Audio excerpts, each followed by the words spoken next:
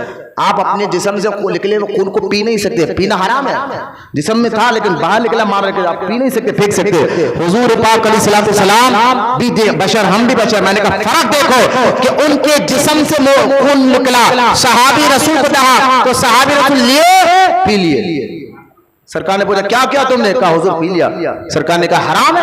یہ نہیں کہا، اللہ کے رسول نے یہ نہیں فرمایا غلط کام کیا تم نے، تم پھینک دیتے، خون پینا انسان کا حرام ہے، یہ تم نے کیا کر دیا؟ ایسا نہیں کہا، بلکہ اللہ کے رسول علیہ الصلوۃ والسلام نے فرمایا کہ اے میرے غلاموں، کسی کو جنتی دیکھنا ہے تو اس کو دیکھ لو، کسی کو جنتی دیکھنا ہے تو اس کو دیکھ لو، اس نے میرا خون پیا ہے، اللہ اس کے پیٹ کو ہمیشہ سلامت رکھے گا۔ یہ مدارج النبوہ میں آج کہاں آپ کو ذہن دیا جا رہا ہے؟ سیرت ہم بھی بیان کریں گے، نبی کے اخلاق ہم بھی بیان کریں گے، نبی کی عادتیں ہم بھی بیان کریں گے، لیکن پہلے اس نبی کی شانیں تو بتاؤ جس نبی نے آ کر کائنات کے اندر انقلاب پیدا کیا۔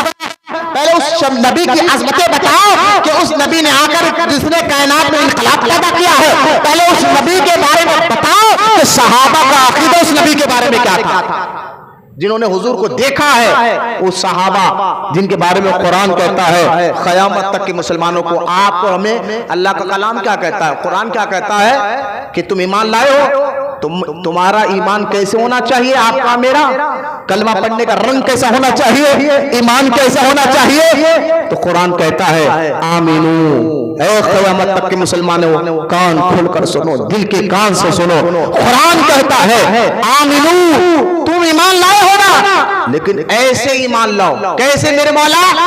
آمینو کما آمن الناس، جیسے میرے محبوب کے صحابہ نے ایمان لایا تھا۔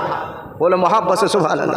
اب کلمہ پڑھنے تو نمبری وہابیوں سے پوچھو، تم کلمہ پڑھ کر ایمان لانے کا وعدہ کرتے ہو لیکن نبی کو اپنی طرح کہتے ہو، تمہیں شرم نہیں آتی؟ قرآن تو کہتا ہے جیسے نبی کے صحابہ نے ایمان لایا ہے تو کسی صحابی نے اپنے نبی کو بھائی کہہ کر پکارا، اپنی طرح کہہ کر پکارا ہے، وہ تو ہمارے نبی کے بولو براز یعنی پیشاب کو بھی پی جایا کرتے تھے تبرک سمجھ کر، خون کو بھی پی جایا کرتے تھے تبرک سمجھ کر، وضو کرتے تو وضو کا پانی بھی زمین پر گرنے نہیں دیتے تھے۔ اس بات سے اندازہ کرو صحابہ کی نظروں میں مصطفیٰ کریم کا مان کیسا تھا۔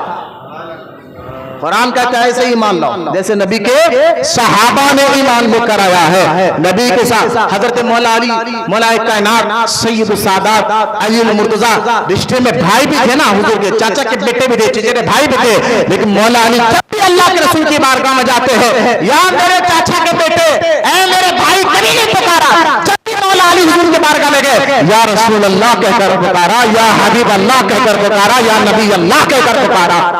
حضور کے سگے چاچا حضرت عباس اتنا ادب کرتے تھے, اتنا ادب کرتے تھے حضور کا. حضور بھتیجے ہیں نا حضرت عباس کے. کسی نے حضرت عباس سے پوچھا کہ عباس ادب کرتے ہوئے دکھتے تھے نا, پوچھ لیا عباس رضی اللہ تعالیٰ عنہ ذرا یہ بتاؤ آپ بڑے ہیں یا آپ کا رسول مصطفیٰ جان رحمت بڑے؟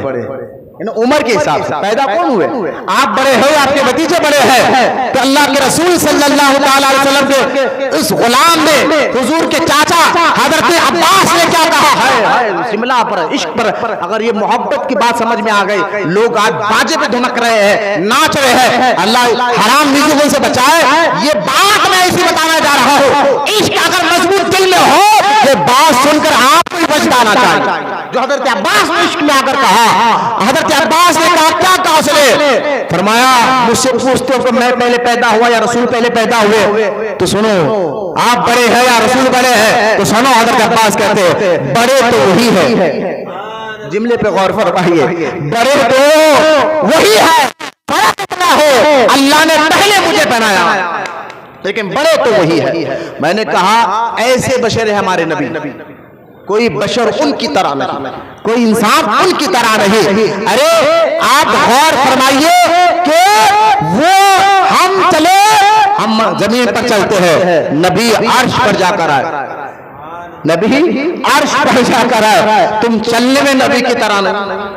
تم کیا منہ سے کہتے ہو کہ تم بھی انسان, نبی بھی انسان. ہم کہتے نبی کو مانتے انسان ہے لیکن نوری انسان مانتے ہیں, نوری بشر مانتے ہیں. اچھا مانتے بھی بشر اس لیے تاکہ ہمارا عقیدہ یہ ہے کہ ہم نبی کو خدا نہیں مانتے. بس یہ عقیدہ ذہن میں رکھ لیا, نبی نہ خدا ہے, نہ خدا کے بیٹے ہیں, نہ خدا کے برابر ہے, نہ ہماری طرح ہے. یہ بچے ذہن میں رکھے, بیلنس دیکھیں بیلنس. نہ نبی خدا ہے, نہ خدا کے بیٹے ہیں, نہ خدا کے برابر ہے, اور نہ ہماری طرح ہے. تو کیا ہے؟ تو امام احمد رضا خان رحمت اللہ تعالیٰ علیہ کہتے ہیں سرور کہو کہ مالک کو, مولا کہو تجھے, باغ خلیل کا گلے زیبا کہو تجھے, لیکن رضا نے ختم شکر سے لے کر دیا خالق کا بندہ اور خلق کا آقا کہو تجھے. اس شعر میں اللہ کے ولی نے بیلنس بتا دیا. کیا کہنا ہے؟ نبی کو خدا بھی نہیں کہنا, خالق کا بندہ, بندہ کہو, رب کا بندہ کہو. اچھا بندہ تو کہہ دیا, اس کے بعد کیا کہا مخلوق میں؟ کیا کہا خالق کا بندہ اور مخلوق کا آقا کہو. مولانا سبحان اللہ, ایسے بشر ہے. تو ہمارے آقا کو میں نے کہا بھائی اچھا نور ہے, بشر کیسے؟ میں نے کہا جیسا دیش ویسا بھیس.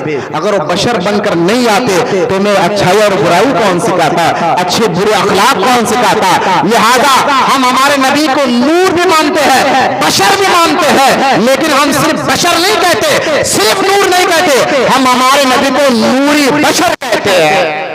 لہذا صحابہ کرام بھی یہی سمجھے کہ بشر ہے نا, دکھنے میں تو بشر تھے لیکن سمجھے نہیں صحابہ.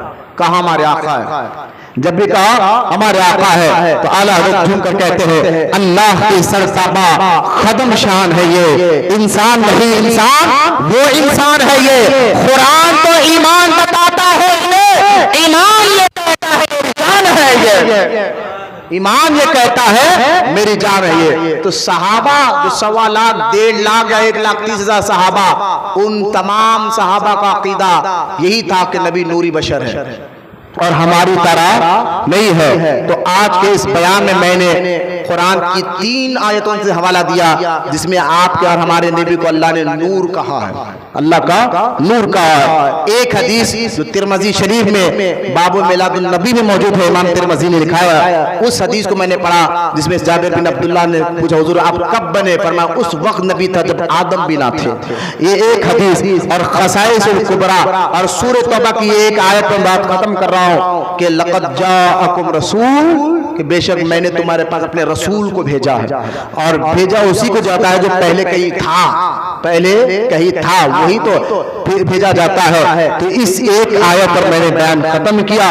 اللہ اگر زندگی رکھا تو یہ اس آیت میں سورہ توبہ کی آیت بڑے عشق مچل جائے گا، جس میں اللہ نے فرمایا کہ یہ رسول من انفسکم، تم میں بھیجا۔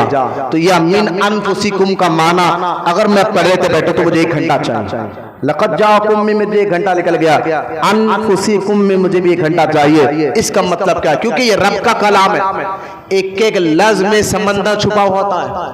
بولو نا سبحان اللہ۔ یہ بندوں کا کلام نہیں ہے، رب کا کلام ہے۔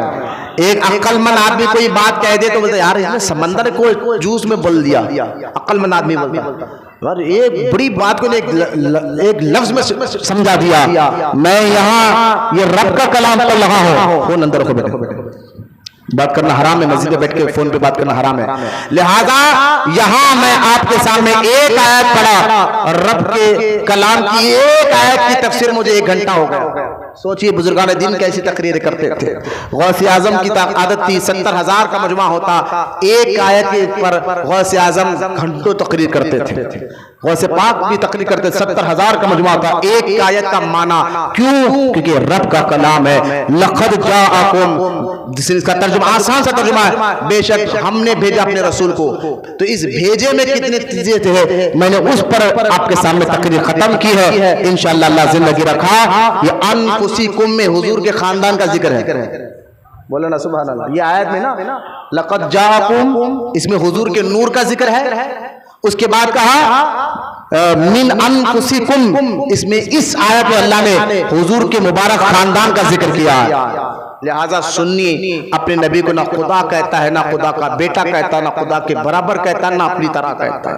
یہ عقیدہ لو، وہ نوری بشر ہے، تو لہذا ان کی تعظیم کے لیے ان کا ذکر خیر بھی کرنا چاہیے اور ان کے تعلیمات پر عمل بھی کرنا چاہیے۔ اللہ زندگی رکھا تو آنے والے جمعہ میں میں انفسکم کا معنی آپ کے سامنے رکھوں گا۔ تھوڑا سا وقت سے پہلے آ جائے تو انشاءاللہ شروعات سے آپ کو سننے میں ملے گا۔ اللہ تعالیٰ کی بارگاہ میں دعا ہے اللہ ہم تمام کو کہنے سننے سے زیادہ عمل کرنے کی توفیق عطا فرمائے۔ اللہ تعالیٰ ہم تمام کو سچا عاشق رسول بنائے۔ اللہ تعالیٰ قیامت تک ہماری نسلوں میں عاشق رسول کو پیدا فرمائے۔ اللہ تعالیٰ حضور کی محبت پر کے ساتھ ساتھ حضور کی تعلیمات پر بھی عمل کرنے کی توفیق عطا فرمائے۔ آمین وما علینا الا البلاغ والحمد للہ رب العالمین۔